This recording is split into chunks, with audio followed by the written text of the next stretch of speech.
तो बुलेटिन की शुरुआत करेंगे देश को हिला देने वाले श्रद्धा हत्याकांड के साथ, क्योंकि आरोपी आफताब का कल नार्को टेस्ट हो चुका है और अब पोस्ट नार्को टेस्ट होगा। थोड़ी देर बाद सुबह 10 बजे तिहाड़ जेल में फॉरेंसिक टीम के 4 अधिकारी और श्रद्धा हत्याकांड के जांच अधिकारी तिहाड़ में पोस्ट नार्को टेस्ट करेंगे और इसमें यह जांच किया जाएगा कि जो कुछ उसने नार्को में बताया क्या अब भी वो वही बातें दोहरा रहा है या फिर कोई नई जानकारी दे रहा है।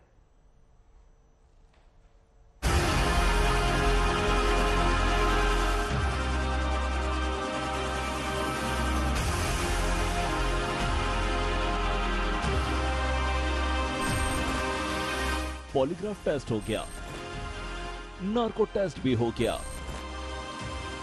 अब पोस्ट नार्को टेस्ट की बारी।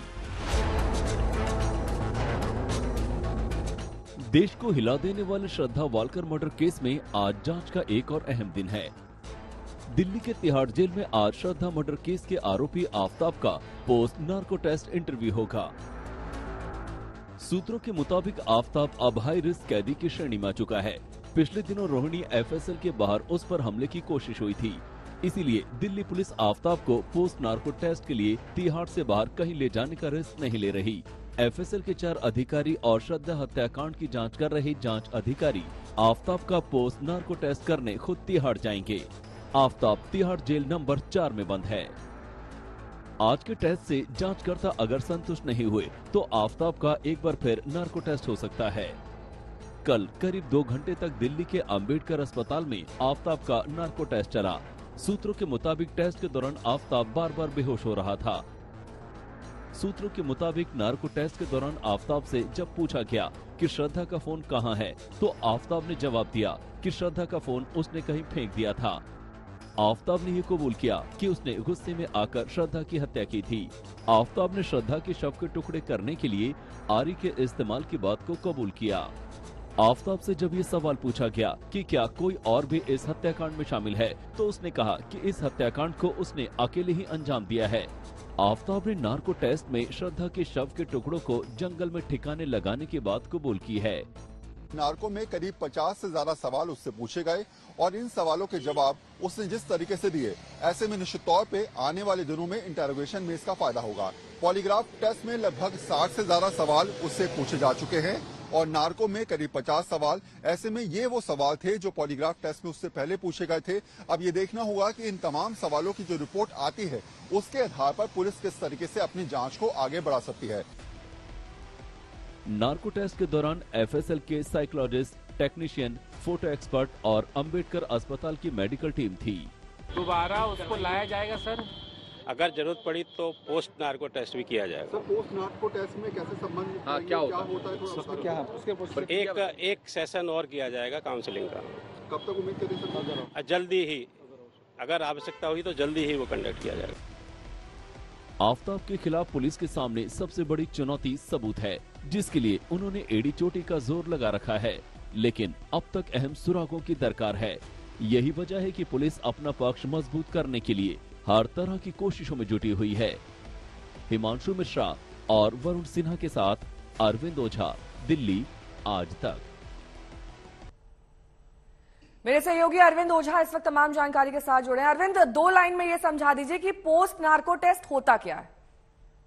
देखिए, जब किसी आरोपी का नार्को टेस्ट होता है उसके बाद पोस्ट नार्को टेस्ट इंटरव्यू से कहते हैं नेहा, जो किया जाता है उसमें 2 चीजें समझी जाती हैं कि क्या जो नार्को टेस्ट में जो आरोपी ने बताया है वो तमाम चीजें आरोपी को होश में बताई जाती हैं, क्योंकि नार्को टेस्ट में एक तरह का ड्रग दिया जाता है, वो होश में नहीं रहता। लेकिन उसने जो भी कुछ खुलासा किया है, जो एफएसएल की टीम के लोग हैं वो जाते हैं, उसे बताते हैं और उस दौरान उसकी मानसिक स्थिति, वो किस तरह का रिएक्ट कर रहा है, वो तमाम चीजें उसकी समझी जाती हैं। इसके अलावा उसके हेल्थ के बारे में भी जानकारी ली जाती है कि जो ड्रग दिया गया था नार्को टेस्ट में, उसके बाद 24 घंटे बाद उसकी स्थिति क्या है।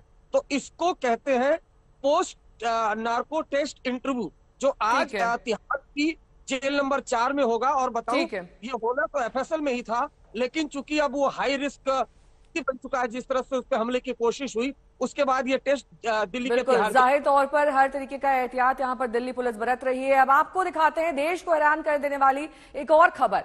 तिहाड़ जेल में दिल्ली सरकार के मंत्री सत्येंद्र जैन के वीआईपी ट्रीटमेंट को लेकर हुई जांच में एक बड़ा खुलासा हुआ है। जांच रिपोर्ट में सामने आया कि जेल अधिकारियों के साथ साठगांठ कर जेल नियमों की धज्जियां उड़ाई गई। जेल में जैन दरबार सजाते थे, परिवार के लोग बेरोक टोक जैन से मिलने आते थे।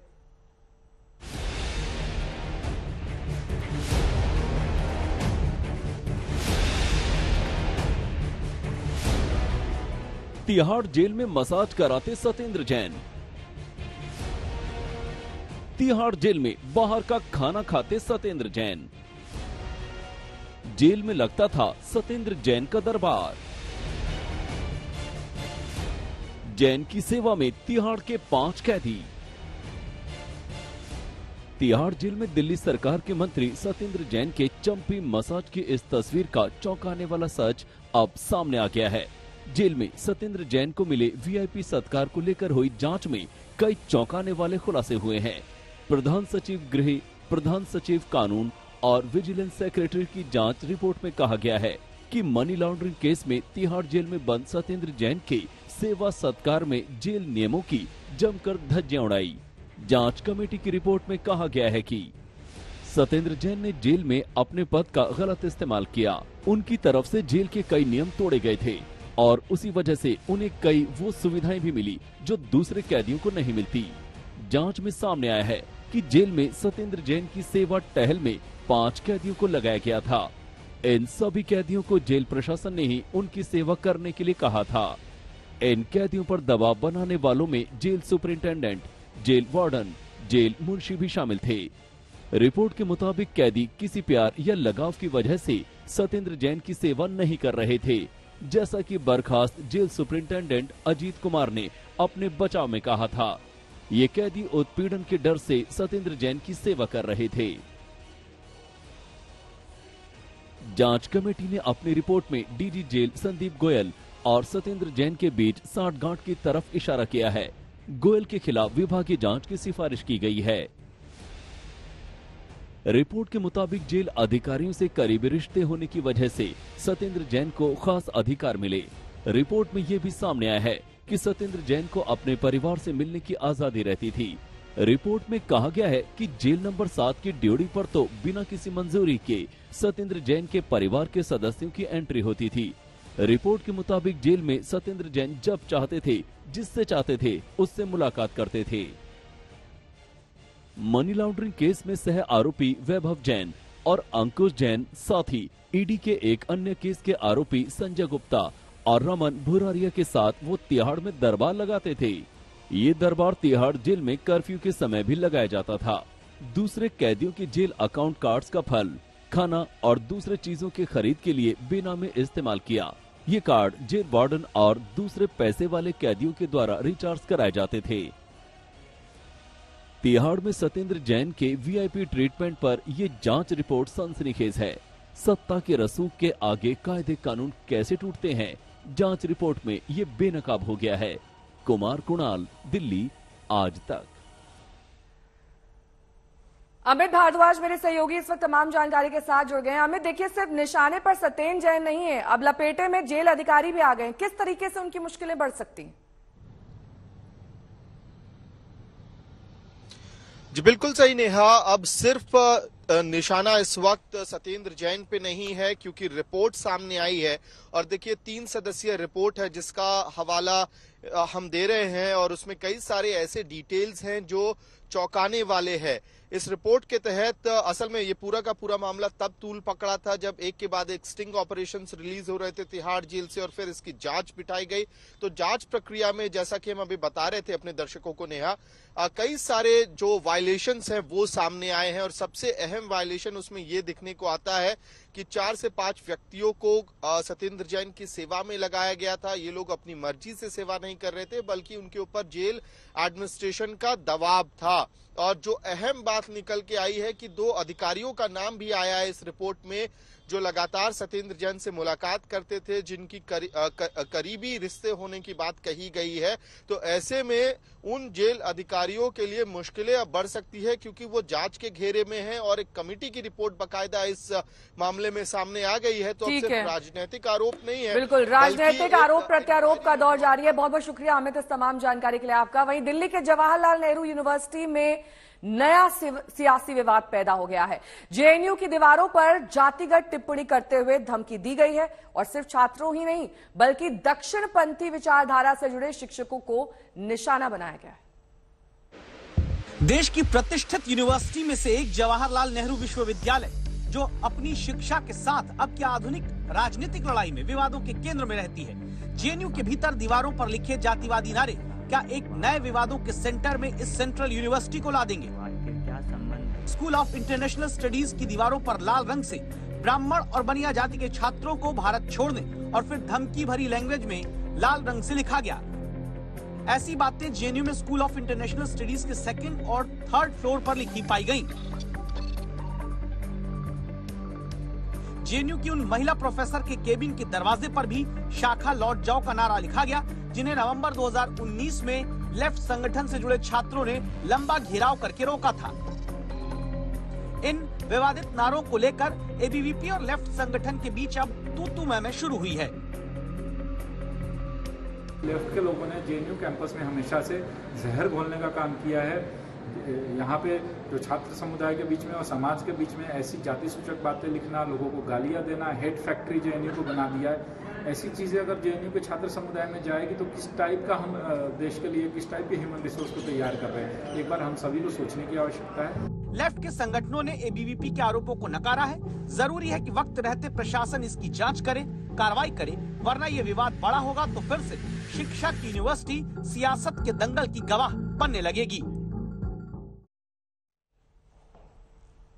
तो विवादों से हमेशा जेएनयू घिरा रहता है। एक बार फिर से ये नया विवाद जिसमें बाकायदा दीवारों पर जातिगत टिप्पणियां की गई हैं, जाति के आधार पर धमकी देने का भी आरोप लगा है। लेकिन ये किसने किया है, दरअसल सवाल यही बना हुआ है। जय भीम आप लिखा हुआ देख सकते हैं, वहीं ब्राह्मणों को भारत छोड़ने का ये पूरा मैसेज दीवार पर चस्पा दिखाई दे रहा है।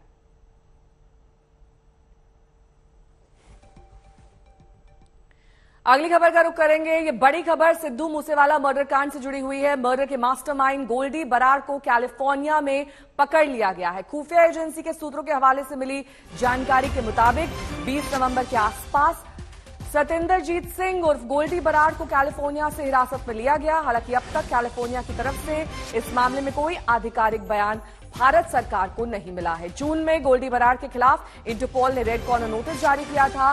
गोल्डी बरार लॉरेंस बिश्नोई गैंग का सक्रिय सदस्य है। पंजाब के जाने माने सिंगर सिद्धू मूसेवाला की गोली मारकर हत्या कर दी गई थी। विदेश में बैठे गोल्डी बरार ने इस हत्या की जिम्मेदारी ली थी।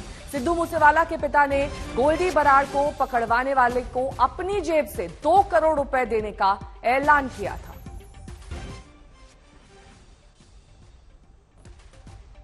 तो अब कैलिफोर्निया से हिरासत में गोल्डी बरार ले लिया गया। हालांकि आधिकारिक तौर पर कैलिफोर्नियन सरकार ने इस बात की पुष्टि नहीं की है और ना ही जानकारी दी है।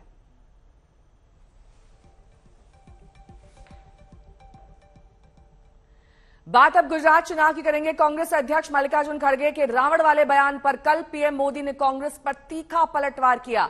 खड़गे ने इस पर कहा कि पीएम मोदी ने जो कुछ कहा उनके विचार हैं। खड़गे ने कहा कि बेरोजगारी, महंगाई, विकास, जीडीपी दर से ध्यान भटकाने के लिए इन मुद्दों को तूल दिया जा रहा है। ये रावण वाले निवेदन पे मोदी जी ने यही कहा है कि मैं खड़गे जी का सम्मान करता हूं, खड़गे जी वही बोलते हैं जो उनको कहा जाता है। ठीक है, ये उनके विचार होंगे, तो मैं उसमें गिरना नहीं चाहता हूं, क्योंकि इसको इश्यू बना के आप जो अनएम्प्लॉयमेंट है, इन्फ्लेशन है, जीडीपी ग्रोथ है, डेवलपमेंट है, गरीबी है, इसको भुलाने के लिए आप इन लोगों का जो अटेंशन डाइवर्ट करने के लिए ये बात बार बार आप अपने निवेदन पर कायम है रावण वाले।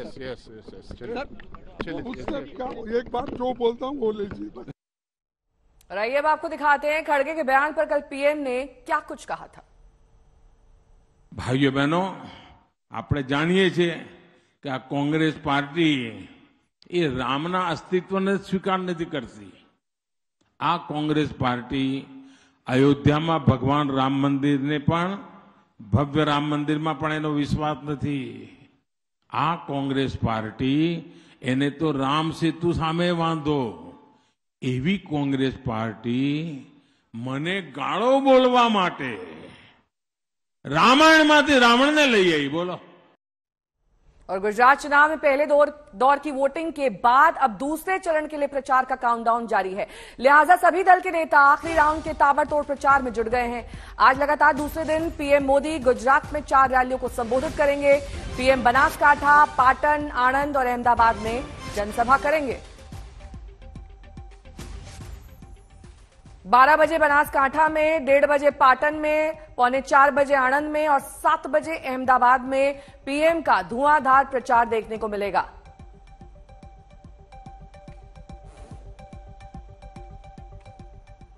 और अब वो इंटरव्यू जिसका आप इंतजार कर रहे थे, अशोक गहलोत से युद्ध विराम के बाद ये पहला इंटरव्यू है. हमारी सहयोगी मौसमी सिंह ने इंटरव्यू में सचिन पायलट से राजस्थान को लेकर गुजरात सियासत तक पर सवाल पूछे.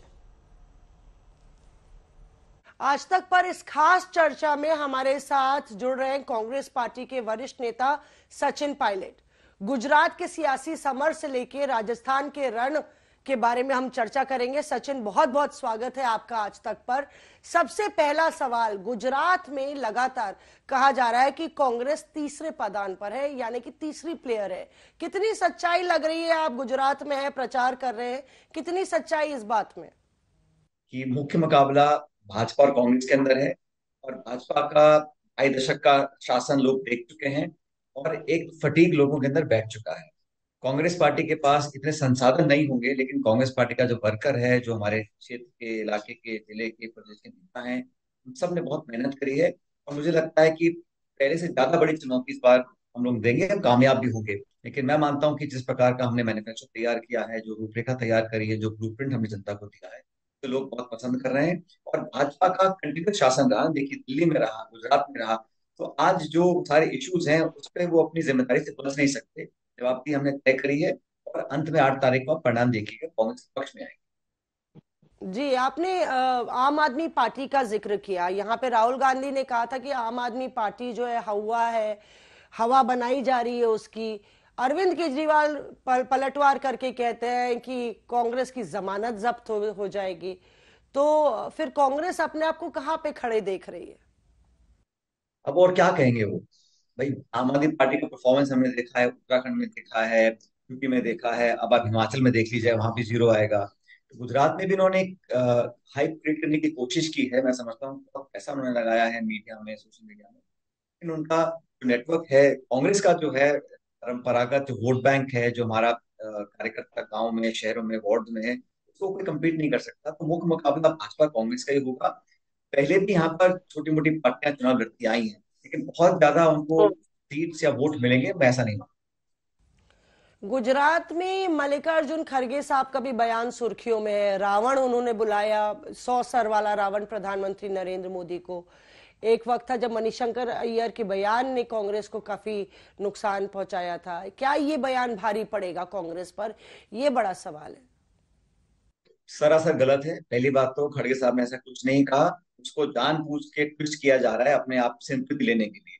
और मैं समझ नहीं पा रहा हूँ, इतने काबिल नेता जो देश में मंत्री, मुख्यमंत्री, प्रधानमंत्री हैं, उनको वोट लेने के लिए किसी और के काल्पनिक आलोचना से वोट लेने की क्या जरूरत है. उनको अपना परफॉर्मेंस दिखाना चाहिए. कितनी हमने महंगाई कम करी है, कितना हमने महिलाओं के प्रति अत्याचार वो कम किया है, दलितों का, किसानों का हमने जो लाभ किया है. आपने हर जगह तो लोगों को तंग किया है, जीएसटी से लेके, अर्थव्यवस्था से लेके, नोटबंदी से लेके, किसान कानून से लेके. उसका जवाब है नहीं. चुनाव के समय सिर्फ ये जो 2 हफ्ते का समय होता है, ये जानबूझ के एक कंट्रोवर्सी क्रिएट करने की कोशिश करते हैं ताकि लोगों का ध्यान भटके और कहीं ना कहीं एक जज्बाती मुद्दे को लेकर वोट लेने की कोशिश है.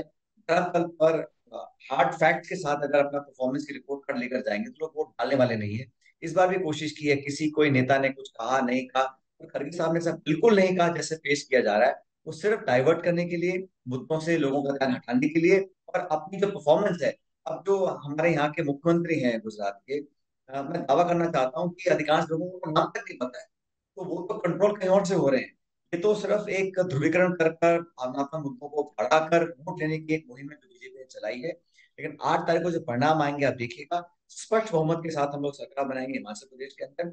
और गुजरात में भी जो अंडरकरंट चल रहा है, जो लोगों के जहन में एक फीलिंग है, जो थक चुके हैं, परेशान हो चुके हैं, एक बदलाव जो चाहते हैं, उसका भी परिणाम कांग्रेस के पक्ष में सकारात्मक आएगा 8 तारीख को। फिर इस तरह की शब्दावली, औकात, रावण, इस तरह की शब्दावली का क्यों प्रयोग हो रहा है? क्योंकि कहीं ना कहीं ये एक मौका देती है बीजेपी को।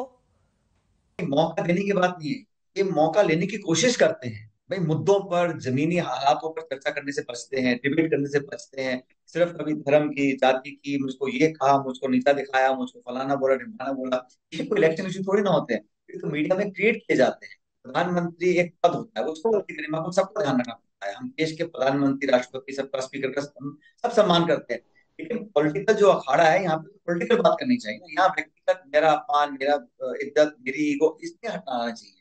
आइए चर्चा कर लेते हैं, क्योंकि भारत जोड़ो यात्रा अब राजस्थान पहुंचने वाली है। तो लगातार कहा जा रहा है कि राजस्थान में ही असल अग्नि परीक्षा है। तो क्या ये अग्नि परीक्षा सफल हो पाएगी? क्या ठीक ठाक यात्रा निकल जाएगी राजस्थान से? क्या कलह मची हुई? कोई कलह नहीं है। और आप जानती हैं कि राजस्थान में ये भारत जोड़ो यात्रा आ रही है, और अब तक जो हर अलग अलग स्टेट्स में जो वेलकम हुआ है यात्रा का, राहुल जी का जो लोगों ने उत्साह दिखाया है, वो अपने आप में हिस्टोरिक है। इस प्रकार की यात्रा किसी नेता ने आजाद भारत में आज तक करी नहीं है। सब लोग जान रहे हैं, समझ रहे हैं कि राहुल गांधी जी के बारे में जो इमेज बनाई गई थी और असलियत क्या है। और उन्होंने पूरी यात्रा में आपको मौसमी कभी किसी की बुराई नहीं करी, नहीं करी, आरोप नहीं लगाया। सिर्फ लोगों को साथ लेकर प्यार, मोहब्बत और एकजुटता का पैगाम वो दे रहे हैं। इसमें क्या गलत है? संविधान को मानकर, संस्थाओं को मानकर आगे बढ़ रहे हैं और चाहते हैं कि लोगों के अंदर जो इश्यूज हैं उसको सुने, उनकी बात में अपनी बात को रखें, इंक्लूसिव भारत की बात वो करते हैं। और वो राजस्थान जब यात्रा आएगी तो मैं आपको दावे से कह सकता हूँ कि अब तक जो यात्राएं अलग अलग स्टेट्स में गई हैं, उससे कहीं ज्यादा बड़ा स्वागत राजस्थान में। राजस्थान क्योंकि पहला स्टेट है जहाँ कांग्रेस की सरकार है, तो ऑब्वियसली यहाँ पर लोगों में, कार्यकर्ताओं में उत्साह ज्यादा है। हमारे यहाँ चुनाव भी है 11-12 महीने के अंदर। तो यात्रा आ रही है 4 तारीख की शाम को झालावाड़ जिले में, और हमें लगता है कि जो 20-22 दिन राजस्थान में रहेंगे तो अपने आप में एक अलग माहौल बनेगा, और हम सब लोग मिलकर उसको कामयाब करने में लगे हुए हैं। पर इस बार जब आप गए वहां पे तो प्रियंका थी वहां पे, और लगातार ये सवाल हुए, मतलब ये कहा गया कि यात्रा की जो टाइमिंग थी, आपके साथ राहुल और प्रियंका नजर आए, तो संदेश गया कि राहुल और प्रियंका की बैकिंग है, मतलब पूरा समर्थन है आपको, इस तरह का संदेश गया। जो इस देश में संविधान में विश्वास रखता है, जो कांग्रेस की विचारधारा में विश्वास रखता है, उन सभी लोगों को राहुल जी का, सोनिया जी का, प्रियंका जी का समर्थन प्राप्त। जो इस पार्टी के हित को चाहता है, जो भविष्य में इस पार्टी को मजबूत करना चाहता है, जो लोगों के बीच में काम कर रहा है, वो तमाम पार्टी के लोगों को पूरा समर्पण और साथ मिला हुआ है। राहुल जी का, प्रियंका जी का, सोनिया जी का, खड़गे, सब लोगों का। ये कहना गलत है किसी एक को मिला, एक को नहीं। हाल ही में राहुल ने आपको असेट बोला, अशोक गहलोत को भी असेट बोला, दोनों लोग असेट हैं। पर जब वो बात जयपुर आते आते हो गई कि सब लोग, ये आजकल यही हो रहा है कि सब लोग असेट हैं, सब कार्यकर्ता है, सब कार्यकर्ता असेट है, इस तरह की बात, वो नेता 1, 2, 3 वो सब असेट है, इस तरह की बात जयपुर आते आते बन गई। तो क्या आप असेट हैं पार्टी की? इसको कम आंकने की कोशिश थी इस तरह की बयान? ऐसा कुछ नहीं है। देखो, अलग अलग किसी भी सेंटेंस का इंटरप्रिटेशन करना बड़ा आसान है, लेकिन जो मैंने सुना राहुल जी ने बोला, वो मैं समझता हूँ उनका आकलन है, और उनका आकलन सही होगा कि हम सब मिलकर ही, और पार्टी के लिए सभी लोग ऐसे होते हैं, बातें गलत नहीं है। मुझे लगता नहीं कि इसमें नुक्ताचीनी करनी चाहिए कि उन्होंने क्या बोला, किस लिए बोला। सब मिलकर काम कर रहे हैं। और मैंने कहा ना आपको, मेरा तो ये पहली प्राथमिकता है कि राजस्थान में जिस तरह मेहनत कर हम सरकार बनाए थे आज से 4 साल पहले, वो सरकार रिपीट हो। और 2023 में चुनाव होगा, समय ज्यादा नहीं है, 11-12 महीने का समय बचा है। अगर हम लोग मिलकर मेहनत करेंगे तो मैं समझता हूं सरकार बना सकते हैं। और ऐसा नहीं है कि कांग्रेस की गवर्नमेंट्स पहले दोबारा रिपीट नहीं हुई। दिल्ली में 3 बार हुई है, असम में 3 बार हुई है, हरियाणा में 2 बार हुई है, आंध्र में 2 बार हुई है, और पहले तो बहुत बार होती थी। तो ये जो हम धारणा कभी कभी लेके बैठ जाते हैं कि 5 साल बाद सरकार बदलनी है, ये परिपाटी खत्म करनी पड़ेगी। इसको हम कर सकते हैं, और मुझे लगता है कि 23 में दोबारा हम जनता का आशीर्वाद प्राप्त करेंगे। शुक्रिया सचिन, आप हमारे साथ जुड़े और तमाम सवाल भी आपने लिए, सवालों के जवाब भी दिए। हालांकि सवालों की झड़ियां लगातार बरकरार रहेंगी। राजस्थान के रण में जाहिर तौर पे मीडिया की भी पैनी नजर रहेगी कि आखिर कांग्रेस कितनी साथ साथ नजर आती है। डिजिटल अर्थव्यवस्था के दम पर अगले 2 साल में भारत 1 करोड़ नए रोजगार पैदा करने की संभावना यहां पर जताई जा रही है। ये दावा केंद्रीय मंत्री अश्विनी वैष्णव ने किया है। रोजगार में बढ़ोतरी जारी रहने की ये खबर फेस्टिव सीजन में हायरिंग में जोरदार बढ़ोतरी के बाद आई है। इससे अनुमान है कि भारत में नौकरियों की कमी की समस्या का कुछ हद तक निवारण हो सकता है। रोजगार के मोर्चे पर भारत में लगातार गुड न्यूज की बरसात हो रही है। फेस्टिव सीजन में हायरिंग बढ़ने के बाद अब आईटी मंत्री अश्विनी वैष्णव ने कहा है कि 3 सेक्टर से अगले 2 साल में जमकर नौकरियों के मौके निकलेंगे। वैष्णव के मुताबिक सरकार ने डिजिटल अर्थव्यवस्था के 3 क्षेत्रों इलेक्ट्रॉनिक्स, स्टार्टअप, आईटीज में अगले 2 साल में रोजगार का आंकड़ा 1 करोड़ के पार ले जाने का लक्ष्य रखा है। इन क्षेत्रों से अभी करीब 90 लाख नौकरियां देने का दावा भी अश्विनी वैष्णव ने किया है। वैष्णव ने कहा कि पहले स्टार्टअप के लिए चंद शहरों का ही जिक्र होता था, लेकिन अब गांवों में भी स्कूली बच्चे स्टार्टअप लगाना चाहते हैं। उनका कहना है कि अब भारत प्रौद्योगिकी उपभोक्ता से प्रौद्योगिकी का जनक बन रहा है। नौकरियों का ये सिलसिला आगे तो जारी रहने की उम्मीद है ही। इसके साथ ही इस बार के फेस्टिव सीजन में भी हायरिंग में जोरदार इजाफा दर्ज किया गया है। कारोबारी सेवाएं मुहैया कराने वाली क्वेस कॉर्प के आंकड़ों के मुताबिक इस साल त्योहारों के दौरान अगस्त-अक्टूबर में हायरिंग एक्टिविटीज पिछले साल के मुकाबले 73% बढ़ी है। ई कॉमर्स और लॉजिस्टिक, रिटेल और बैंक, वित्तीय सेवाओं और बीमा क्षेत्र यानी BFSI की अगुवाई में हायरिंग बढ़ी है। इसकी वजह त्योहारों के दौरान 1 लाख ऑर्डर के साथ डिमांड में बढ़ोतरी रही है। हायरिंग गतिविधियों में इजाफे को इकोनॉमी में तेजी से जोड़कर देखा जा रहा है। क्वेस स्टाफिंग के मुताबिक महामारी संकट के बाद से अर्थव्यवस्था में जोरदार रिकवरी जारी है। इसके साथ ही ई कॉमर्स और रिटेल सेक्टर्स में हायरिंग एक्टिविटीज में इजाफा हुआ है। इसके अलावा होटल, ऑटो, टेलीकॉम सेक्टर्स में भी तेजी देखी जा रही है। इसकी वजह से इन सेक्टर्स में डायरेक्ट और इनडायरेक्ट तौर पर काम करने वालों की डिमांड बढ़ रही है। ऐसे में अब अगर सरकार डिजिटल अर्थव्यवस्था के जरिए अगले 2 साल में 1 करोड़ रोजगार पैदा करने के लक्ष्य को हासिल कर लेती है, तो फिर देश में बेरोजगारी में कमी करने में बड़ी मदद मिल सकती है। आज तक ब्यूरो। इस बार के बजट में सरकार टैक्स पेयर्स के लिए कुछ ऐलान कर सकती है। इन ऐलानों में नया टैक्स सिस्टम अपनाने वालों को राहत मिल सकती है। रिटायरमेंट से पहले रेवेन्यू सेक्रेटरी तरुण बजाज ने सुझाव दिया कि सरकार को नए टैक्स सिस्टम को आकर्षक बनाने के लिए टैक्स स्लैब्स में छूट का दायरा बढ़ाना चाहिए। अगले साल का बजट 2024 के आम चुनाव से पहला आखिरी फुल टाइम बजट होगा। ऐसे में चुनाव से पहले उम्मीद है कि सरकार लोगों को कई तरह की रियायतें दे सकती है। रिटायरमेंट से पहले राजस्व सचिव तरुण बजाज ने जो सुझाव दिए हैं, अगर उनको माना जाता है तो फिर 2020 में लाए गए नए टैक्स स्लैब्स में बदलाव किए जा सकते हैं।